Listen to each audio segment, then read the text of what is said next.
नमस्कार दोस्तों, आप सभी का आज के अंक में स्वागत है। दोस्तों, आज का हमारा आर्टिकल है a push for the semiconductor industry.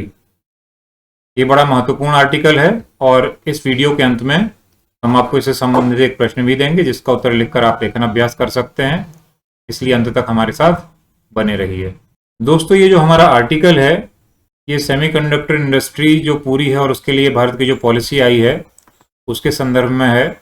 इसकी मुख्य बातें हैं: what is India's modified intensive scheme for the chip making sector, how is it different from the earlier policy, what are the difficulties faced by the industry. इस industry की समस्याएं, ये जो policy है ये पुरानी पॉलिसी से अलग कैसे है और कुल मिलाकर ये पॉलिसी क्या है, सारी चीज़ों पर इसमें चर्चा की गई है।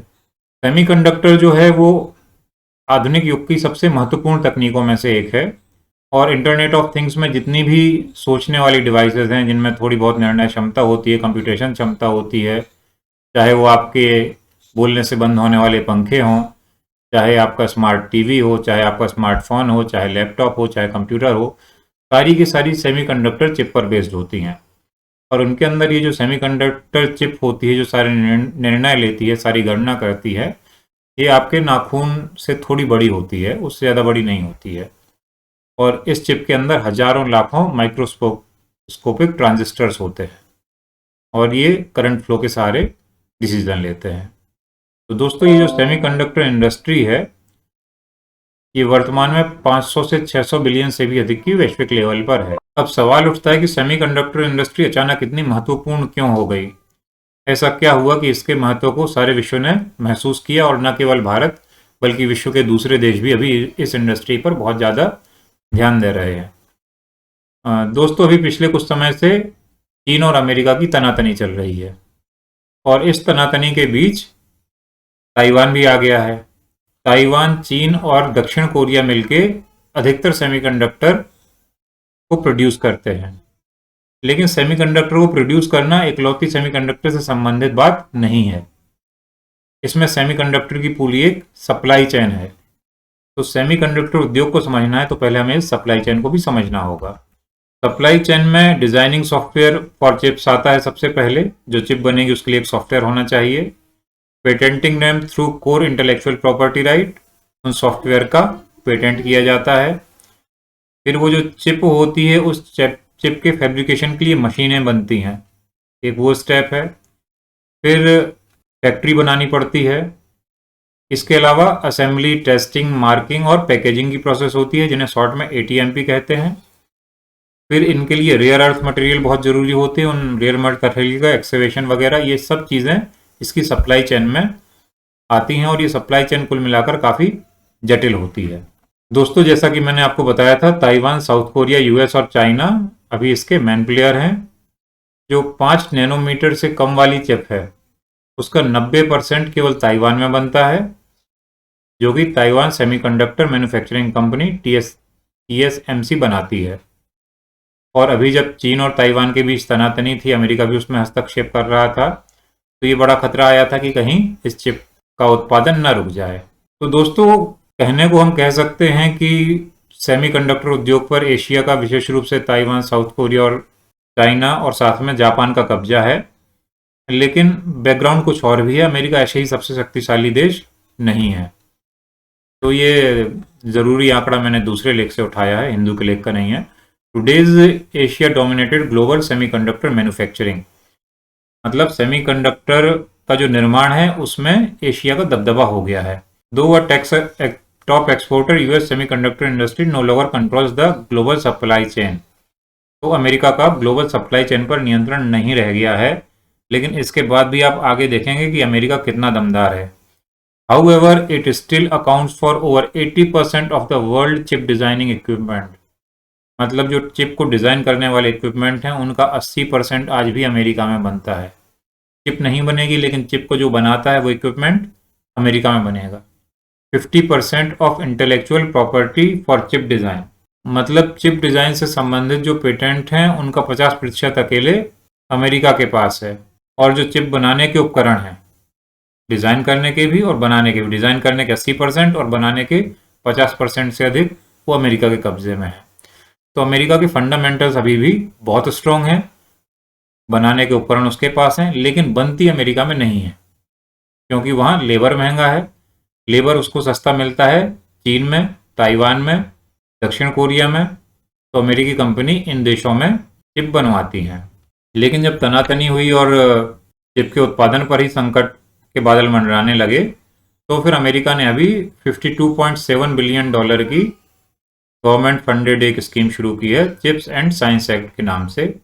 यूरोपियन यूनियन भी इस दिशा में आगे बढ़ रही है और उसने भी चिप एक्ट के द्वारा 43 बिलियन यूरो का इन्वेस्टमेंट करने की योजना बनाई है। तो पूरा विश्व जो है इसके महत्व को समझ रहा है, खासतौर से यूरोप और अमेरिका, दो बड़े ब्लॉक इसके महत्व को बहुत अच्छे से समझ रहे हैं और अब सेमीकंडक्टरों का निर्माण भी अपने यहाँ शुरू करना चाहते हैं। वैसे में ज़रूरी हो गया था कि भारत भी अपने रणनीतिक हितों को ध्यान में रखते हुए, अपने उपभोक्ताओं के हितों को ध्यान में रखते हुए चिप निर्माण को भारत में भी शुरू करने के लिए प्रोत्साहित करे। दोस्तों, इसी चीज़ को ध्यान में रखते हुए भारत ने भी लगभग $10 बिलियन की अपनी प्रोडक्शन लिंक्ड इंसेंटिव स्कीम शुरू की। जो इसका पुराना वर्जन था वो कैटेगराइज वाइज था, अलग अलग नोड के लिए अलग अलग सुविधा थी। नोड से इसका मतलब है कि चिप का साइज क्या है। तो उस समय सेंटर क्या ऑफर कर रहा था, 30% of projected cost for 45 nanometre to 65 nanometre chip. 30% 45 nano से 65 नैनोमीटर की चिप के लिए, 40% 28 नैनोमीटर से 45 नैनोमीटर की चिप के लिए, और अगर 28 नैनोमीटर से छोटी चिप है तो उसके लिए 50% की फंडिंग गवर्नमेंट की तरफ से थी। लेकिन जो मॉडिफाइड स्कीम है, the modified scheme provides uniform 50% physical support for all nodes. तो मतलब चिप का साइज कुछ भी हो, लेकिन अब जो नई नीति है जो अभी पिछले बुधवार को घोषित हुई है, उस सबके लिए 50% का फिजिकल सपोर्ट घोषित करती है। और नोड के अलावा बाकी जो ATMP प्रोसेस है जिनकी हमने पहले चर्चा की, उसके लिए भी 50% सपोर्ट की घोषणा की गई है। दोस्तों, ये 50% सपोर्ट बहुत ज़रूरी है, इसके बिना इंडस्ट्री का लगना ही मुश्किल है, क्योंकि कॉस्ट बहुत ज़्यादा है। लेकिन कुछ लोगों ने इसकी अब व्यवहारिक आलोचना शुरू कर दी है कि उद्योगपतियों को सब्सिडी दी जा रही है, ऐसा होगा वैसा होगा। लेकिन आप सोचिए, कल को संकट आता है और हमारे देश में चिप उद्योग नहीं है तो देश का क्या हाल होगा। अभी अभी वेदांता और ताइवान की जो चिप मेकर कंपनी है, उन्होंने एक MOU साइन किया है। 1,54,000 करोड़ का सेमीकंडक्टर प्लांट वो गुजरात में इस्टेब्लिश करने वाले हैं। अब गुजरात में प्लान इस्टेब्लिश हुआ तो लोगों ने अलग आलोचना शुरू कर दी कि सारी इंडस्ट्री गुजरात में ही जा रही है। तो ऐसा नहीं है। ये आलोचना इस बात पर आधारित है कि लोगों को पता ही नहीं है कि प्लांट कहाँ कहाँ लगने वाले हैं। गुजरात से शुरू हुई है, लेकिन 2 और बड़े प्रोजेक्ट भी पाइपलाइन में है जो अनाउंस किए गए हैं। 3 बिलियन का एक प्लांट कर्नाटका में है जो कि इंटरनेशनल कंसोर्टियम की मदद से किया जा रहा है, और एक 3.5 बिलियन का प्लांट तमिलनाडु में है जिसका प्लान सिंगापुर की कंपनी की मदद से किया जा रहा है। तो देश के विभिन्न भागों में लगाए जाएंगे और ऐसा नहीं है कि कहीं एक जगह कंसंट्रेशन हो रहा है। लेकिन इस उद्योग की अपनी कुछ आवश्यकताएं हैं और उन आवश्यकताओं को ध्यान में रखते हुए जहां वो आवश्यकताएं पूरी हो रही होंगी, उद्योगपति निश्चित रूप से उन्हीं जगहों पर प्लांट लगाना चाहेंगे।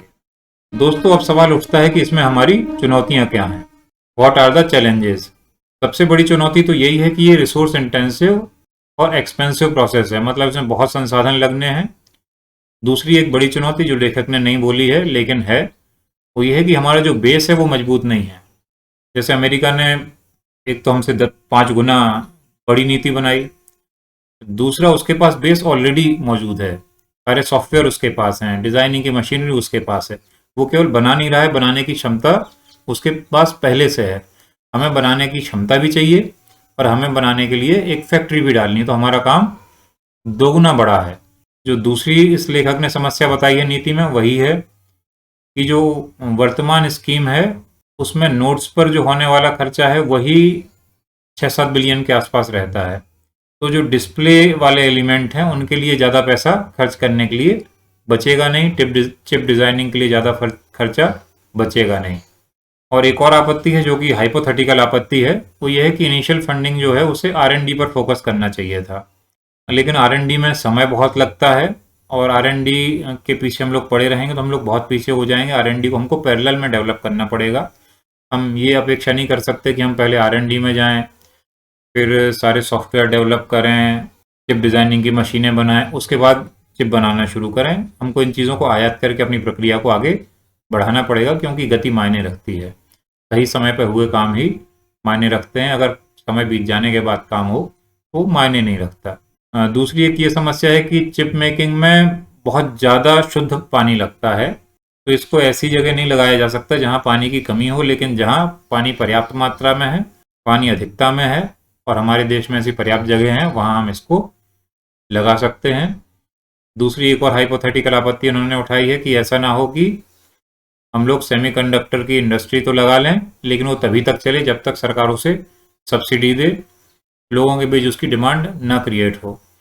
तो दोस्तों, ऐसी वर्तमान में तो कोई संभावना नहीं दिखती, क्योंकि सेमीकंडक्टर अभी सबसे हाई डिमांड उद्योग है। इंटरनेट ऑफ थिंग्स को लगातार बढ़ना ही है, मोबाइल उद्योग बढ़ रहा है, इंटेलिजेंट डिवाइसेस लगातार बढ़ रही हैं, तो चिप की डिमांड भी लगातार बढ़नी ही है। ये हमारे लिए और हमारे देश की सुरक्षा के लिए, हमारे देश की उपभोक्ताओं की सुरक्षा के लिए बहुत ज़रूरी है कि हम लोग सेमीकंडक्टर इंडस्ट्री में आगे बढ़कर निवेश करें और हमारा देश मैन्युफैक्चरिंग में भी आगे बढ़े। तो दोस्तों, ये था हमारा आज का आर्टिकल। अब हम आज के सवाल पर आते हैं जो इसी लेख से संबंधित है। आज का हमारा क्वेश्चन है, semiconductor industry can be weaponised to serve geopolitical interest. What should India do to guard its future in semiconductor industry? Google ने इसका अनुवाद किया है, भू राजनीतिक हितों की सेवा के लिए सेमीकंडक्टर उद्योग को हथियार बनाया जा सकता है। सेमीकंडक्टर उद्योग में अपने भविष्य की रक्षा के लिए भारत को क्या करना चाहिए? इसमें सेवा थोड़ा अजीब शब्द हो गया है, बाकी ठीक है, सही अनुवाद होगा इसका, जो आप लोगों का मूल प्रश्न भी है। भू राजनीतिक हितों को साधने के लिए सेमीकंडक्टर उद्योग को हथियार बनाया जा सकता है। सेमीकंडक्टर उद्योग में अपने भविष्य की रक्षा के लिए भारत को क्या करना चाहिए? तो दोस्तों, इस प्रश्न का जवाब लिखें और जवाब लिखकर इसको चाहें तो कमेंट बॉक्स में डाल सकते हैं, जहां हम इसको पढ़कर अपना राय भी देंगे। दोस्तों, ये था हमारा आज का लेख, सेमीकंडक्टर उद्योग जो बहुत महत्वपूर्ण उद्योग है, इसके बिना देश का काम आगे नहीं चलने वाला है। अगर आपको आज का वीडियो पसंद आया हो तो चैनल को सब्सक्राइब ज़रूर करें, हमसे जुड़े रहें, लाइक करें, शेयर करें। आप सभी का बहुत बहुत धन्यवाद। Thank you.